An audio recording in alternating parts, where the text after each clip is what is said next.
aku juga oke, fine, ini saatnya untuk aku nggak bisa nenek dia lagi. Itu qadarullah banget, ternyata Sanum itu sakit, demam, nggak tahu ya.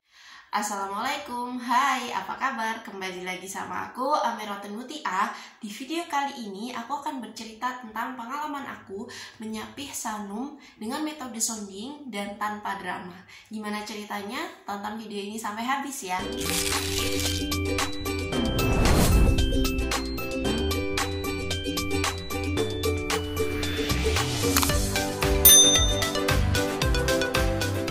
Oke, cerita ini aku mulai dari umur Sanum yang 18 bulan. Aku itu pertama kali tahu tentang cara menyapih dengan metode sounding. Waktu itu aku lihat video di Instagram atau di mana ya?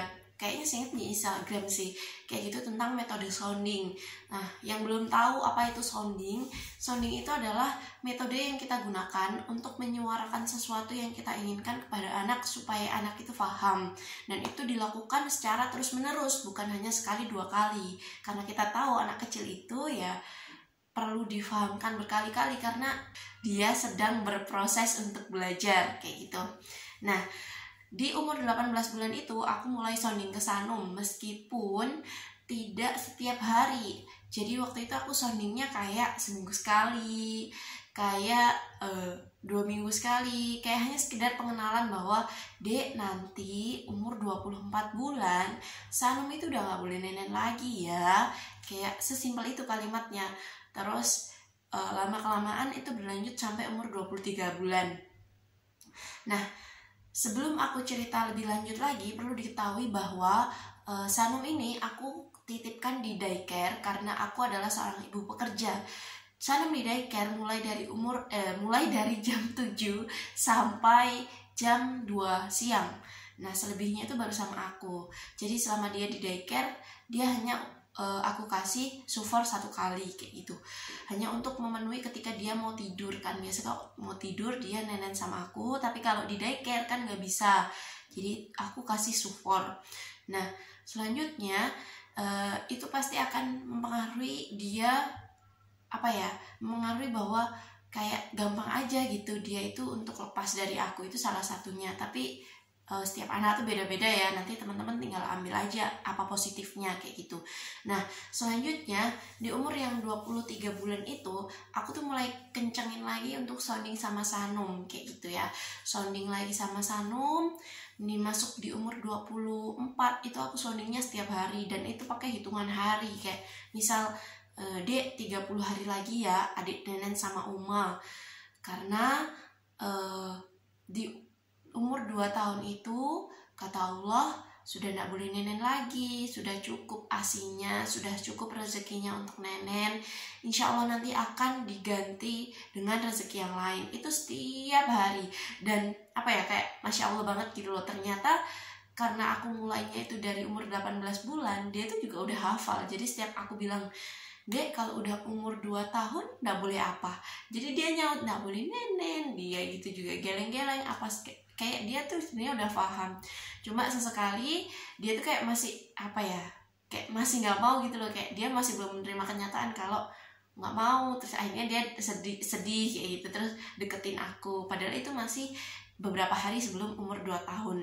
Nah, sampai dengan itu mendekati harinya ya, hari dimana dia tepat umur 2 tahun.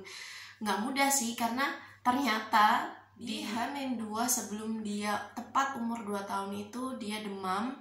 Karena mungkin ini ya faktor intensitas aku kasih nenek ke dia itu mulai dari yang masuk ke umur 23 bulan itu aku kurangi. Kayak misal di H-30 hari sebelum dia umur 2 tahun, intensitasku tuh aku kurangi gitu loh. Intensitas dia nenen ke aku tuh aku kurangi. Yang sebelumnya aku kasih dia nenen itu kayak semaunya dia aja, kayak kapan dia deketin aku, kapan dia bilang nenen gitu, ya udah aku kasih aja. Tapi dimasuk umur 23 bulan jelang ke 24 itu tuh aku kurangi. Kayak misal aku cuma kasih di malam sama siang, jadi sehari itu cuma 2 kali, padahal biasanya kayak ya semaunya dia aja kayak gitu, kayak dia main-main terus tiba-tiba dia datang ke aku minta nenek, udah aku kasih. Nah itu aku kurangi jadi 2 kali aja, malam sebelum tidur sama siang, pokoknya 1 kali. Sambil nanti kalau misal dia tengah-tengah minta di luar dari 2 kali ini, ya aku bilang, Dek, nanti umur 2 tahun udah nggak boleh nenen dia, sebagaimana dia sudah hafal kayak gitu ya. Nah masuk di Hamin 2 minggu, Hamin 2 minggu itu aku cuma kasih dia waktu malam aja. Jadi di siang hari tuh aku berusaha ngalihkan aktivitasnya dia kayak gitu. Kayak misal dia inget siang atau sore gitu dia pengen nenen kayak gitu, habis mandi dia pengen nenen, itu aku ajak main kayak, Dek main aja yuk kayak gitu. Jadi dia lupa kalau dia sebenarnya pengen nenen sama aku kayak gitu. Nah selanjutnya di Hamin 1 minggu itu kayak aku tuh nyoba gitu loh, kayak ya udahlah sekali nggak nenen kayak gitu. Ternyata sekali kayak gitu sehari itu dia bisa nggak nenen. Kayak malamnya aku tidur duluan dan dia kan biasanya tuh masih main kayak gitu, aku kelonin aja terus nanti dia lama-lama tidur sendiri kayak gitu. Dan ya udah akhirnya malam itu dia nggak nenen, tapi tuh masih nggak lanjut kayak gitu, masih sambil sounding setiap dia mau tidur, dia boleh nenen ya nggak boleh nenen kayak gitu. Terus di Hamin 3 itu qadarullah banget, ternyata Sanum itu sakit demam. Nggak tahu ya, mungkin waktu itu karena udah 2 hari dia nggak aku kasih nenen, dan mungkin dia juga belum siap waktu itu karena belum 2 tahun tepat kayak gitu. Dia belum 2 tahun tepat, jadi mungkin waktu itu dia juga belum siap. Mungkin harus ikhlas juga kali ya. Akunya waktu itu juga masih ngerasa coba aja belum aku lepasin, coba aja lah aku lepasin kayak gitu. Itu Hamin seminggu sih, Hamin 3.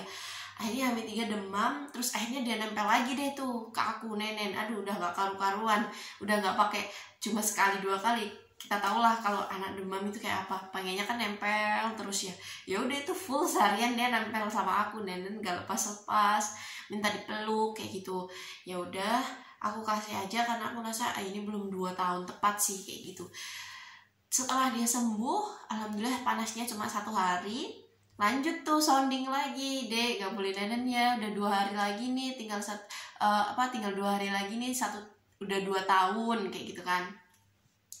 Terus tepat di hari dimana dia berumur 2 tahun itu bener-bener aku ngalihin untuk nggak nenen kayak gitu ya.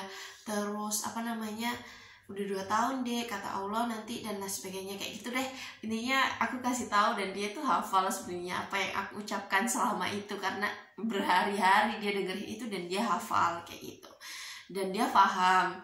Nah hari berikutnya aku masih kayak gitu lagi, aku sampaikan lagi hari berikutnya, tapi ini kok dan alhamdulillahnya mulai hari kedua itu dia tuh juga nggak yang minta ke aku mah nenen kayak gitu, enggak. Dia tuh tahu, dia malah godain aku kayak dia mau buka iniku, dia minta nenen. Aku tanya, adik mau nenen? Ternyata dia sudah tahu nggak boleh umur 2 tahun kayak gitu. Aku jadi kayak ngerasa terharu, dia yang ternyata dia paham ya gitu, ternyata dia sendiri yang udah ikhlas untuk enggak. Dan di situ aku mulai untuk oke, alhamdulillah ternyata anakku udah siap untuk disapi. Aku juga oke, fine, ini saatnya untuk aku nggak bisa nenen dia lagi, tapi aku kayak berusaha untuk selalu ada buat dia kayak gitu. Jujur kalau sampai nangis sih aku enggak, cuma aku ngerasa sedih aja kayak ternyata udah selesai ya neneninnya. Padahal fase nenenin apalagi dulu awal-awal pas masih jadi ibu itu, awal-awal banget newborn itu kayak pakai nangis-nangis dengan nangis-nangisnya karena sedih di fase nenek ini belum bisa lah atau apalah segala macam, capeknya, ngantuknya dan lain sebagainya. Ternyata 2 tahun itu cepet kayak gitu. Dan ya itu yang bikin terharu tuh justru dia yang paham gitu loh, paham untuk udah gak boleh nenen kayak gitu. Dengan selama ini aku sounding ke dia kayak gitu, berlanjut sampai sampai H+7 itu dia bener-bener udah gak aku neneni dan berlanjut sampai sekarang. Gak kerasa banget sih, sesekali dia masih kayak pegang kayak gitu, mungkin dia kangen, mungkin dia ngerasa kayak aku dulu nenen loh kayak gitu, jadi sekali aja. Tapi seterusnya alhamdulillah dia paham, dan semakin kesini tuh dia semakin ya alhamdulillah sih, jadi kayak gampang aja, gampang untuk dikondisikan. dia tidurnya juga mudah gitu loh, nggak yang rewel, nggak yang ada apa tuh, ada ritual-ritual macam-macam yang kayak harus digendong apa segala macam. Itu enggak sih, dia kalau ngantuk ya tidur aja gitu sih. Alhamdulillah. Semoga cerita kali ini bisa menginspirasi teman-teman di rumah semuanya, kemudian bisa diambil positifnya. Nanti kalau misal ada pertanyaan atau apapun, bisa aja tulis aja di kolom komentar. Kalau bisa aku jawab, bakal aku jawab ya. Sekali lagi, setiap anak itu beda-beda, jadi kita harus tetap syukuri apapun yang Allah kasih dengan anak kita, gitu ya. Sekian cerita dari aku, semoga bermanfaat. Jangan lupa bersyukur hari ini. Terima kasih dan sampai jumpa di video selanjutnya.